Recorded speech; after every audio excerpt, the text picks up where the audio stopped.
1er juin 2025, un Gulfstream G650, un jet de luxe immatriculé en Allemagne, arborant les couleurs diplomatiques de l'Union européenne, pénètre sans autorisation dans l'espace aérien du Burkina Faso. À 17h20 GMT, les contrôleurs aériens de l'aéroport international de Ouagadougou repèrent l'appareil sur leur radar.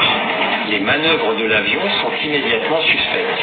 Des virages serrés, des zigzags inexpliqués, comme s'il cherchait à éviter une menace invisible. Aucun vol diplomatique européen n'est enregistré dans les registres officiels ce jour-là. Les contrôleurs vérifient leur planning, consultent leur base de données, rien. Cet avion n'a rien à faire ici. La tension monte dans la tour de contrôle. Un opérateur, un vétéran de 20 ans d'expérience, murmure à son collègue « ça sent l'opération louche ».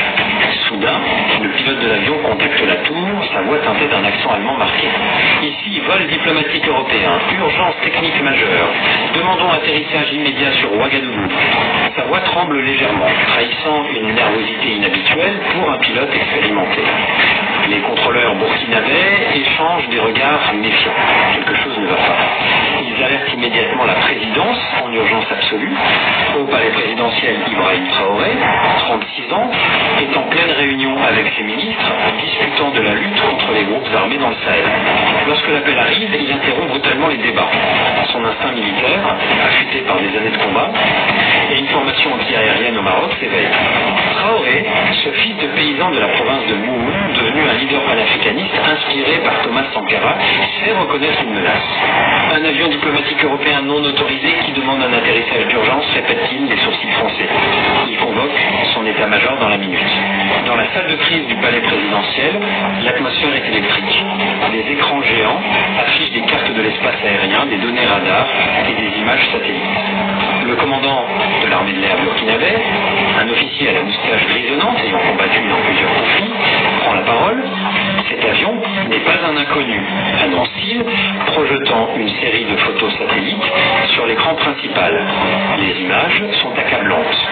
Le même Gulfstream G650 a été repéré une semaine plus tôt au-dessus de la Libye orientale, atterrissant sur une base militaire contrôlée par des mercenaires étrangers.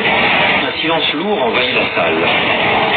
La Libye, un pays en proie au chaos depuis des années, est un carrefour connu pour le trafic d'armes et les opérations clandestines. Qu'est-ce qu'un avion diplomatique européen faisait dans une zone de guerre?